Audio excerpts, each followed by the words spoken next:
Hey Ultraman card game fans, it's Gankun, and today we'll be doing a deck profile for Ultraman Gaia, specifically Mono Gaia.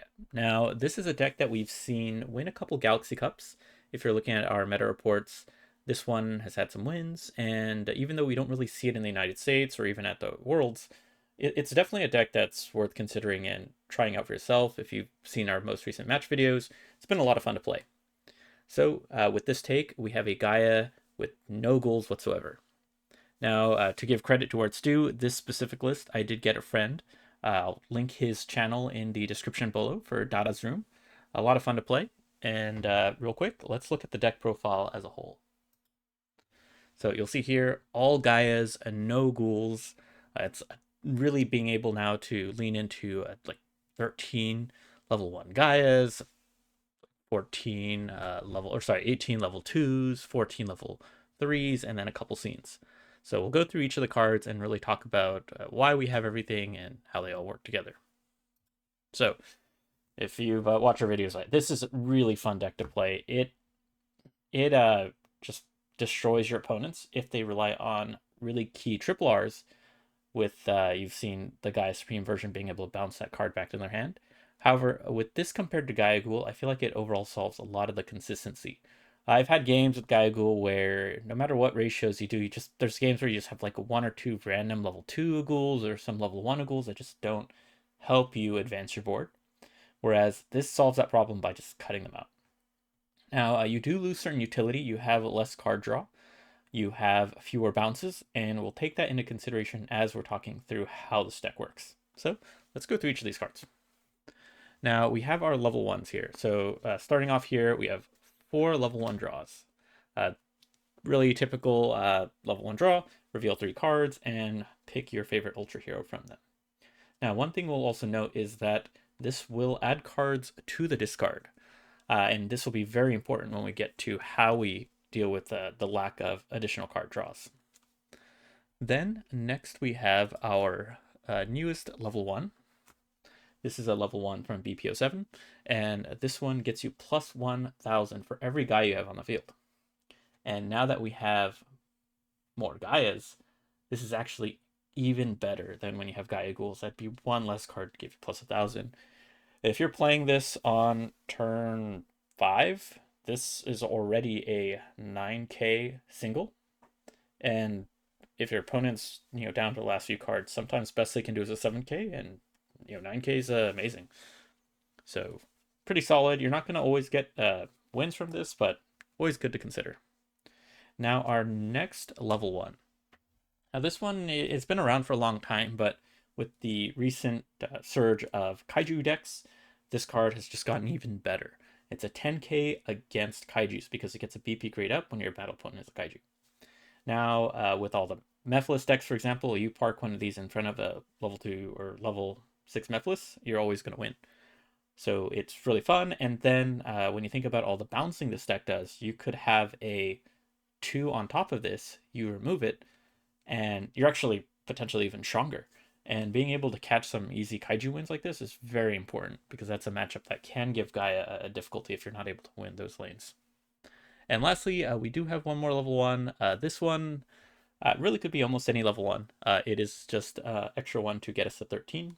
Though it is a 9k against power types, there are a lot of power type decks, so definitely think about when you can use it, just like you can get 10k against kaijus. But more importantly, it's really important for us to have enough level 1s that by turn 3, you always have to have a triple in lane 1 or lane 2, depending on how you set up your board. And being able to build at least 2 or 3 triples in the game is really your key to success. So that is our level 1 package here. Then on to level 2s. This is the one we'll come back to. This is really the highlight of the deck from BP7. These new level 2 triple Rs are really what make this deck explode in power that we didn't see in previous sets. Being able to take a card like a level 3 back in your hand and then play it again, get some additional effects, bounce things around, trigger Silver Eyes of Isaac, really powerful, and I think fixes one of the biggest problems in the deck where you want to be able to rearrange your power and then get extra value from your on-play resources. And with this, you can even control how you play your game to play slow, build up resources. And if you play this in lane 3 as a 1-2, you can make a triple in lane 2, which very few decks can actually beat. So most important card, I think, in this deck. If you ever have a chance to grab one of these into your hand from any discard related effects, this is what will really close you and win you the games. Then our next level 2, a classic from BP1. This is the one that started all. With this as a double, you can bounce one card back in your hand and give an Ultra Hero plus 1000. That plus 1000 can be really key and pivotal to winning you games, flipping lanes, staying in there, and more importantly, it's another chance for you to get this level 2 triple R back in your hand. That is really what this deck's combos will be about. How do you get this card back in your hand to play it as many times as possible? Next, we have our Scene Search. Again, this is going to be an interesting one. So this deck here, when we get to the scenes, you're going to see that it does rely a little bit less for the scenes as we did in the past. However, the most important part is you're actually throwing a ton of cards into discard. So with this, you reveal 5 cards, grab a scene, and put them in discard. So really important when we get to our next few cards. And our next level 2, this new BP5 level 2 Gaia. And you might be wondering, why Gankun? There are no Aguls in this deck. You're not going to get any value from that plus 1000. And honestly, I've definitely overlooked this card for quite a while. And I think even with the Agul plus 1000 being extremely powerful when you can get it to work, I think those 2 cards are actually more important when we get to that discard strategy. So with this one, it's really just a 10k double that is getting 2 additional cards in your discard. And we'll really come back to how this one fits into the story at the end. And finally, we have some nice handy dandy 12k doubles. This is a deck that you'll end up playing in lane 1 with your double against your opponent's double, because you'll expect a Gaia Supreme version to bounce their level 3 back into their hand, and then you'll probably bounce Gaia Supreme version with one of your bounce cards in your hand. So 12k is probably the strongest 1-2 double BP you can get, for it, excluding any on-play abilities. So with this, having one of these guys out under your Gaia Supreme version will help you win that lane when you get to bouncing. So that is our level 2 strategy. 18 level 2s that are really setting you up for the best triples possible. Next, let's talk about our level 3s. So we're going to start off actually with Gaia Supreme version. This is the card that will set you up for your games. Now with Gaia Supreme version, if you aren't familiar, this is a card that when you play it as a triple, you can take your opponent's top card of a double or triple stack and put that card back in their hand. It's even better than a BP grade down because you've effectively locked out that card. If they have on-play abilities that they haven't played yet because you're a lead player, they don't get to do any of that. Definitely throws a wrench in their plan. If they have activates and you play this into a later lane, they can't use that either. This is the card that anyone playing against Gaia or Gaia Agul fears, because this will destroy all of their plans. If they're playing Trigger Dark and they have a Glitter Teague out there, or Glitter Trigger, this will turn that off. If they have their Decker level 3 triple R from BP1 that gives everyone a BP grade up, if they're a single, this turns that off. It'll pretty much deal with any of the scary cards your opponents can have for activates. So I think this alone will keep this deck in relevance for even the new stuff to come. If those new Rosa blue cards are giving you a hard time, you can just bounce that activate back into their hand. So the most important triple R of the set, and it's going to combo nicely with everything else we have to come. So the next one we have here, 4 of these guys. So this is the one from BP5. This one will give you plus 2000 to any Gaia Agul, in this case only Gaias, when you play it as a triple. So this is, again, when you play it, it can become a 19k, or you can flip one of your other 17k lanes to flip a tie. You can use it to stay in the lead, take lead. It's very flexible with that plus 2000, and when we're talking about the level 2 triple R, you can pretty much play it more than once in a turn. And that is really going to get you a lot of value with this match. You can play this, swap into something else, or play something else and then swap into this, and your opponents really won't know what to expect because they don't get to see all of the level 3s that you have in your hand when you play this effect. Because remember, you don't have to bounce, or you don't have to play the same card you bounce. So, really important source of extra BP. And now I'm going to talk about how do you actually get more cards to make up for not having that extra ghoul draw. And I think this is where a card that I've definitely overlooked or not given credit to where it's due is this guy right here.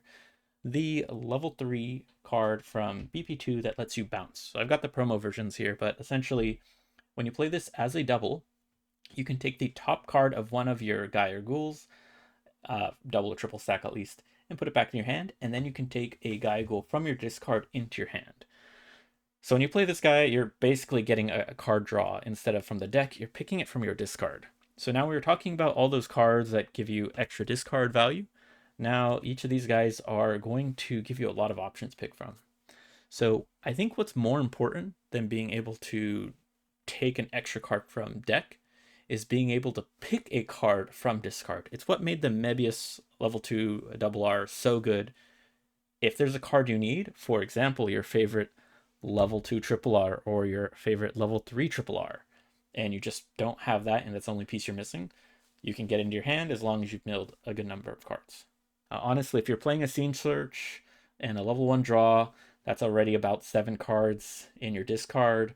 If you don't already have a level 2 triple R by then, it'll probably be in your discard area. So I think that fixes a lot of consistency, and it's still, yeah, a lot better than just drawing an extra card. Now, in the past, this was always tricky because now you're losing a card from a lane and you're now one card behind your tempo or your opponent on what's on the field. And before, I mean, this card's been around for a while. People have enjoyed it and found value from it, but just you would end up losing because you've fallen behind your opponent. But with this level 2 triple R, it's okay now to even take a lane like lane 1 back into a level 1 just because being able to play this, you can take this level 3, and now you can play a Gaia Agul, or sorry, a Gaia Supreme version on top, and there's just so many ways you can now manipulate your board that you're no longer at risk of just outright losing. So, really important card. With this guy, you can bounce this back in your hand and just play this as many times as you want, or you can use him, bounce this guy back in your hand and play him many more times, and you'll end up getting like 2 or 3 cards from your discard when everything's going really good. Now, last few cards, we have here the Gaia from BP1. Now, this guy, when you're lead, you may draw a card. So we'll talk about how you play the deck and when you get to turn 2, but you're going to end up in lead more often than not now. And now having this level 2 triple R, you can play this, draw an extra card, and then you can put this back in your hand and then play your Gaia Supreme version or your double Rs, and you're able to fix what is otherwise maybe a weaker lane. Also, it's worth noting that this is an 8K single and a 13K double, both really good numbers that will do wonders for your actual gameplay. Now, the last card we have here is a single of the Gaia Photon Edge from BP1. It gets rid of scenes. There's definitely a lot of decks where if you remove their scene, their entire strategy falls apart and it becomes an easy win. So it's a nice card to have. It's only a one of, so you kind of grab it if you need it from discard. Otherwise, you just treat it as a 17K triple that you might want. It's, again, also a power type with the mono type Zetons running around. It's always good to have a little bit of extra types to work with. And it's not as functional or core to the main gameplay as the other one, so it's just something you have. Now, with this, there's a lot of honorable mentions for level 3s. I think if I were to mess around with this deck a little bit more, I might find a spot here or there to put in a Gaia Agul Blade.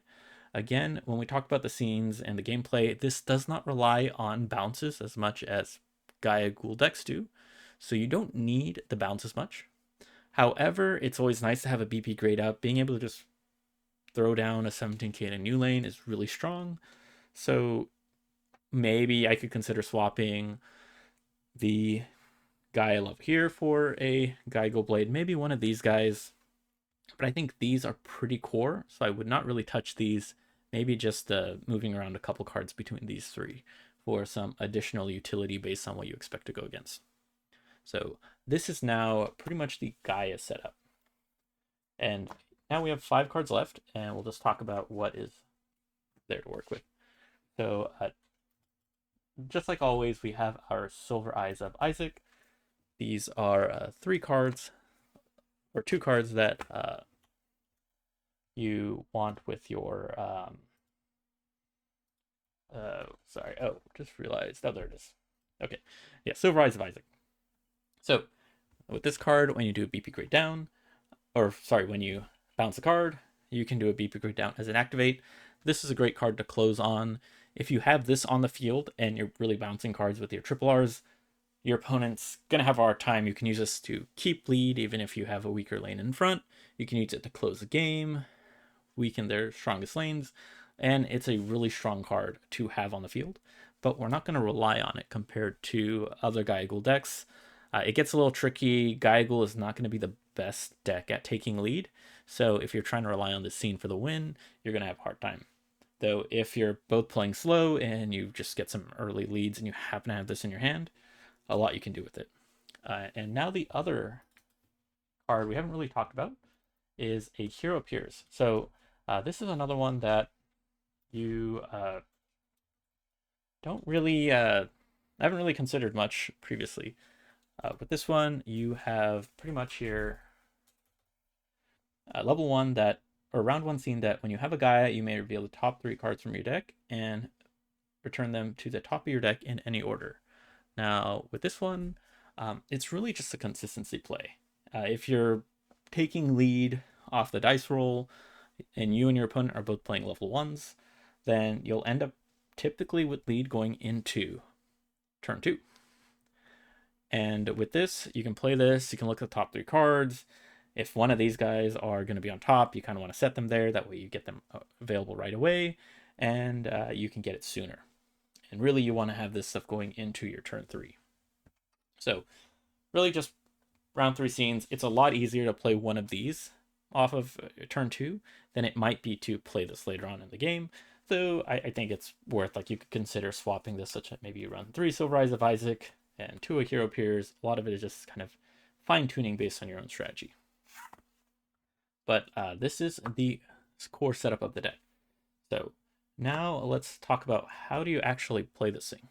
So if you watch your videos, you'll see that a lot of it comes down to how you want to set up your triples. So if you have the level 1, you always want to start off the game with this.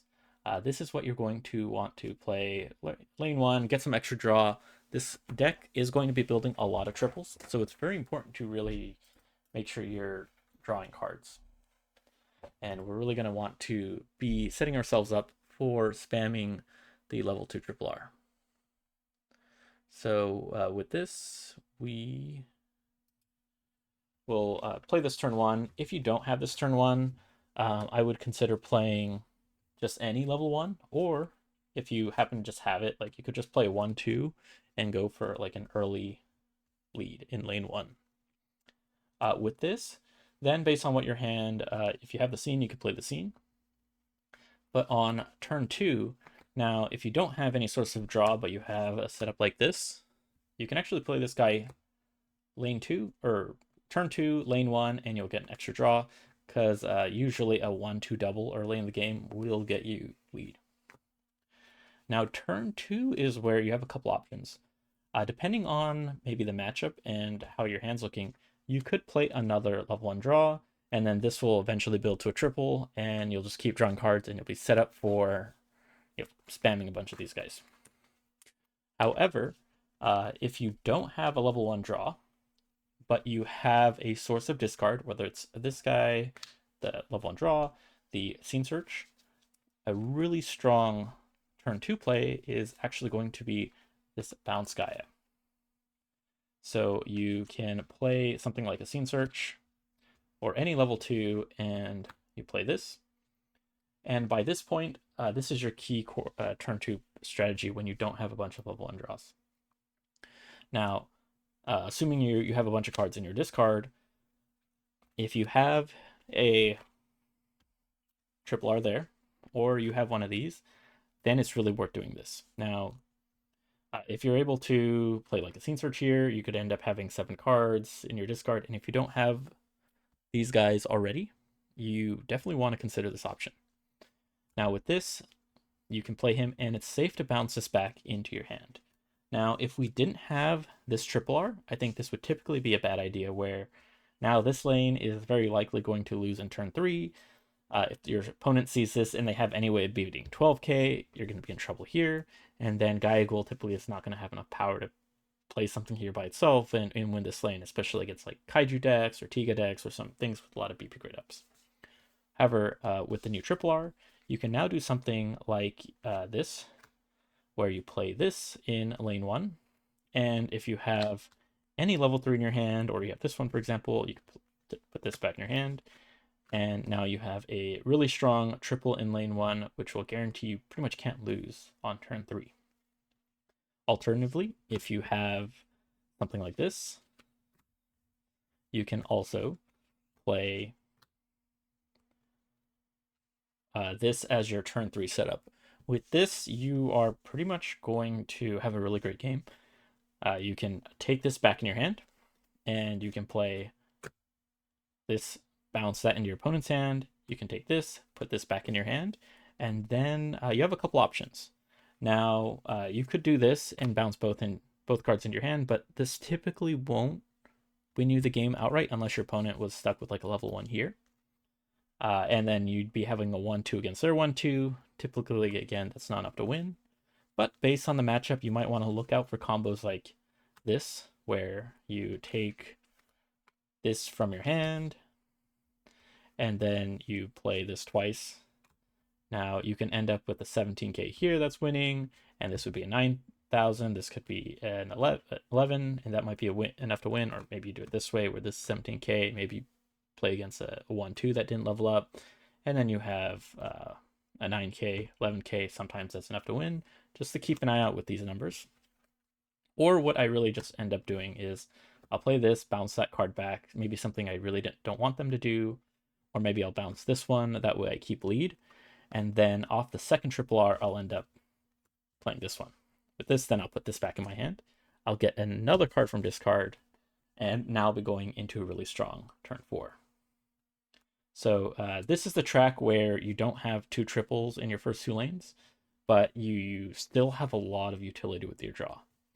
Now, if you're really solid level 1s, and you have 2 level 1 draws, for example, you can just still end up just having a really strong game where you just pretty much do the same thing, but now you're just bouncing this guy back and forth. You're winning these lanes, and you just keep your triples and keep your opponents off. They're really key cards with just putting the Gaia Supreme version wherever you need it. And now with this path, though, you go into a turn 4 looking something like this.